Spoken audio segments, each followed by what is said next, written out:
Who should call themselves doctor? Do you remember the episode of Friends, the one where Ross and Rachel are in the hospital to see Rachel's father? And Ross, who has a PhD, introduces himself to a nurse saying, "I'm Dr. Ross Geller." And Rachel says, "Ross, please, this is a hospital, okay?" That actually means something here. Or in the movie The Hangover, where the crew is checking into Caesar's Palace, and Stu says, "We have a reservation under Dr. Price." And Phil says, "Dr. Price, Stu, you're a dentist, okay? Don't try and get fancy." Then he tells the receptionist, "Hey, he's a dentist. Don't get too excited. And if someone has a heart attack, you should still call 911. And then even later in the hospital, the physician reading off the chart says, "Patient name Phil Wennick, 2:45 a.m. arrival, minor concussion, some bruising, pretty standard." And Stu says, "Hey, do you mind if I take a look? I'm actually a doctor." And the guy replies, "Yeah, you said that several times last night, but really, you're just a dentist." Hangover is one of my favorite movies. The best line the doctor has, though, is when Phil asks, "Hey, Best Little Chapel, do you know where that is?" And the doctor says, "I do. It's at the corner of Get a Map and Fuck Off. I'm a doctor, not a tour guide. Figure it out yourself, okay? You're big boys." These lines kill me every time, but I digress. The topic of this podcast is who should be called doctor. And this question has raised a lot of hackles over the years, and even more litigation in the past few months. Under California law, only physicians and surgeons can use the word doctor in titles, online, and in business communications. In fact, last year, a nurse practitioner paid $20,000 in a civil settlement with the state for allegedly describing themselves as a doctor on professional websites and social media. And several months ago, 3 nurses with Doctorate of Nursing Practice degrees, or DNPs, sued the California Attorney General and the California Medical and Nursing Boards, arguing they have the right to call themselves doctors.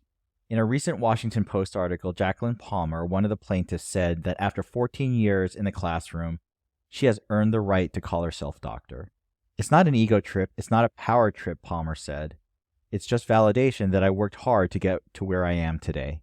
So with this controversy about who should be called doctor in the United States, let's dig into a couple things. Where did this calling people doctor come from in the first place? What do most people think of when you use the title doctor, and does it even matter these days anyway? So according to Wikipedia, the title doctor started in medieval times in Europe when doctoral degrees were first awarded to graduates who were then allowed to teach others. Back in the 13th century, doctorates were only in 3 fields: theology, law, and medicine. But then gradually, other humanities and science fields began awarding doctoral degrees in their own specific fields. These humanity and science degrees were known as doctorates in philosophy, or PhDs. Back then, philosophy was used as a general term for all academic studies. And then in the United States, universities began awarding these PhDs in the late 1800s as they began building their own graduate programs. And then these PhD graduates began using the title doctor.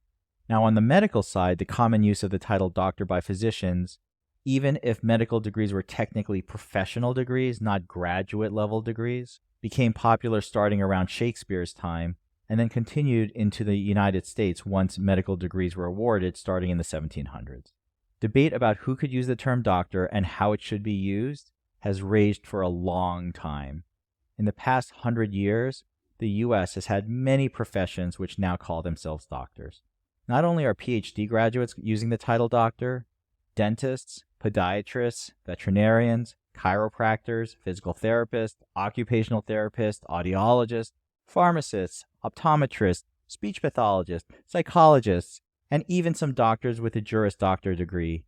All of these professionals are using the title. So should they all be called doctor? Sure, why not? A lot of people believe that being called doctor is a sign of respect.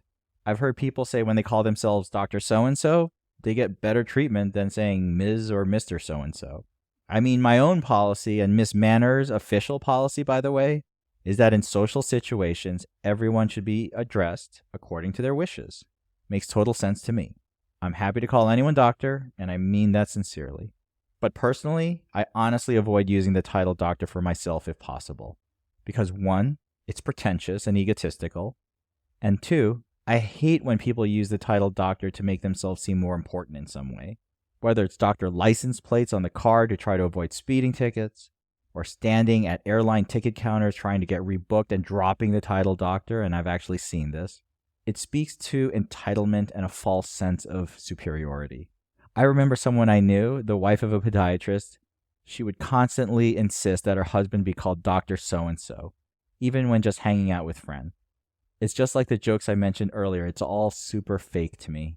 There's someone at the gym who always calls me doc, and while that may be a sign of respect, I half suspect the guy's just breaking my balls. Like, what am I supposed to do? Break out my prescription pad or start doing chest compressions or something? It feels jarring and weird when someone calls me doc and I'm not actually working as a physician. But the biggest issue these days isn't really whether people call themselves doctor over drinks and appetizers, or using the title doctor to score a reservation on a crowded Friday night. The recent litigation is all about what people are allowed to call themselves in a clinical setting. If you're a patient and you see someone in the hospital, the clinic, or the ER, and they introduce themselves as Dr. So-and-so, what is the expectation that you should have as a patient? The American Medical Association calls for non-physicians, or those not holding an MD or DO degree, who use the title doctor and are in direct contact with patients, to clarify that they are not physicians and to define the nature of their doctorate degree. The American Osteopathic Association opposes the use of the title doctor by non-physicians in clinical settings absolutely, because in their view, such use deceives the public. The Emergency Nurses Association has adopted the position statement that nurses are entitled to have their educational degrees acknowledged in the same manner as other professions, and when being addressed or introduced as doctor in the clinical environment, it is the responsible practice for any healthcare provider to clarify their professional role. Now, right now, different states have different laws. California and some other states only permit MDs and DOs to use the term doctor, but in Texas and Kentucky, they allow the use of doctor in advertising if the practitioner also lists the specific type of doctoral degree held. Illinois allows all healthcare practitioners to refer to themselves as doctor in interactions with patients, as long as these practitioners clarify their specific role. Again, Jacqueline Palmer, one of the plaintiffs in this lawsuit against California, said the word doctor doesn't belong to physicians. We need to educate everybody, and patients are very intelligent. They can understand the difference. But do we really understand the difference? One of the problems is that most people, including me, get confused with all the degrees out there. Quick question. Is someone with a Doctor of Medical Science degree a doctor? 61% of people surveyed by the AMA believe so. However, a DMS degree is actually a doctoral degree for a physician assistant. How about someone who has a DNP degree, Doctorate of Nursing Practice, like the three plaintiffs suing the state of California? 40% of people surveyed by the AMA already believe that a DNP degree is the same as an MD or a DO. And some of these issues over titles is that there's an increased push by nurse practitioners and physician assistants to be able to practice medicine without the oversight of a physician. And that scope of practice conflict will continue to grow. There were less than 100 DNP programs back in 2008, and currently there are nearly 400 DNP training programs today. Now, most physicians that I know do not agree that DNPs should be called doctors. Now, is that in their own self-interest? Of course. But is it justified? The AMA argues that the training is not the same for DNPs as it is for physicians. DNPs can get their doctoral degrees in 3 to 4 years after getting their bachelor's in nursing, while medical school plus residency is usually at least 7. And the accreditation and certification process is more extensive for MDs and DOs than DNPs. Personally, I've never taken a nursing exam, but those USMLE and board exams I took to become a certified and practicing physician were no joke. So I don't blame physicians for arguing that they didn't spend 6 years in evil medical school to be called Mr. Thank you very much. Classic line from one of the great movies, Austin Powers. But for DNPs, the argument is that the right to be able to use the title doctor reflects the time and effort invested to pursue the degree and the greater expertise graduates have gained from it. So personally, what do I think about this debate? Well, as an aesthetic plastic surgeon, I don't really worry about being called doctor, except when they announce overhead for medical help on an airplane flight. And then I sink into my seat and wait for anyone more capable than I am in emergency care to ring the bell. But if someone has a medical crisis needing liposuction, I'll be the first to jump up. I don't know, call me doctor, physician, surgeon, plastic surgeon, doorknob, whatever.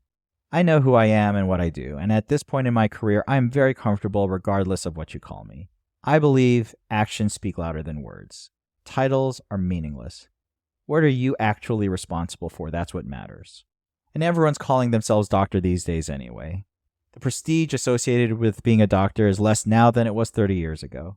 And in 30 years, it will mean even less, or maybe it will even become an insult at that point. So if you, as a medical provider, are truly not wanting to be designated doctor just to take advantage of the slowly dying professional and cultural concepts associated with being a doctor, then go right ahead. Call yourself doctor in the hospital, in your medical office, in the ER. But be mindful of the saying, everybody wants to be a beast until it's time to do what real beasts do. You want to be treated as a doctor? Are you acting like a real doctor? How about accepting real doctor responsibility? Are you willing to be solely responsible for your patient's care where the buck stops here, like physicians are? Are you willing to legally sign off on your own records, charts, and clinical care like physicians do? Are you willing to accept the same standards of care and evaluation and certifications to which physicians are held? Are you willing to accept the malpractice risk that physicians take? Are you willing to pay the malpractice insurance that physicians pay? Are you willing to risk being sued the way physicians are? If you are, welcome to the club. Our country could use more qualified medical providers. We need them desperately. Please step on up. But if you want to pose and use the doctor title without actually working as a doctor, then maybe you need to look at yourself and see what is lacking within you where you need that ego boost in your professional life. Finally, a shout out to the most famous doctors in the world who aren't really doctors, but truly deserve the doctor title. They include Dr. Dre, Dr. J, Dr. Strangelove, Dr. Evil, Dr. Doom, Dr. Pepper, Dr. Bunsen Honeydew, Doctor Who, Doc Martens, and one of the best doctors of them all, Dr. Seuss. You're the real doctor's heroes out there. Thank you. My weekly thankful is listening to music in the car. When I'm driving by myself, the car is the one place I can play whatever music I want, as loud as I want. I can sing along, shake my head, no interruption. Maybe I feel like listening to 80s new wave, maybe it's 90s rock, maybe it's the Barbie soundtrack over and over again. No judgment, complete freedom. The only problem right now is that there's a leak in my car, there's been a ton of rain, and the water shorted out my speaker system. So right now, I am driving in complete silence. But whenever I can get my car stereo fixed, I will be appreciating music in my car even more, and I will be rocking out sometime soon. What kind of music do you like listening to in the car when you're alone? Sure, sometimes it's podcasts or talk radio or whatever, but what music gets you in the mood when you get into the car after a long day? Let me know. As always, DM me at Botox and Burpees Podcast on Instagram, or leave a comment on youtube.com/@BotoxandBurpees. Thank you.